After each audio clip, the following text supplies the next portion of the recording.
ये कलाम मोहसिन नकवी साहिब का है। जिक्र शब्बे फराक से वहशत उसे भी थी, मेरी तरह किसी से मोहब्बत उसे भी थी। मुझको भी शौक था नए चेहरों की दीद का, रास्ता बदल के चलने की आदत उसे भी थी। उस रात देर तक वो रहा महवे गुफ्तगू, मसरूफ मैं भी कम था, फरागत उसे भी थी। मुझसे बिछड़ के शहर में गुल मिल गया वो शख्स, हालांकि शहर भर से अदावत उसे भी थी।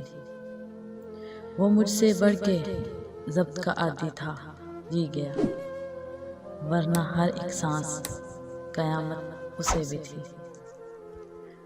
सुनता था वो भी सबसे पुरानी कहानियाँ, शायद रफ़ाकतों की ज़रूरत उसे भी थी।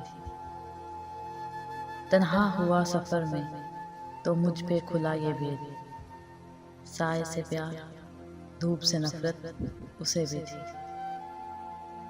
मोहसिन मैं इससे कह ना सका यूं भी हाले दिल, दरपेश एक ताज़ा मुसीबत उसे भी थी।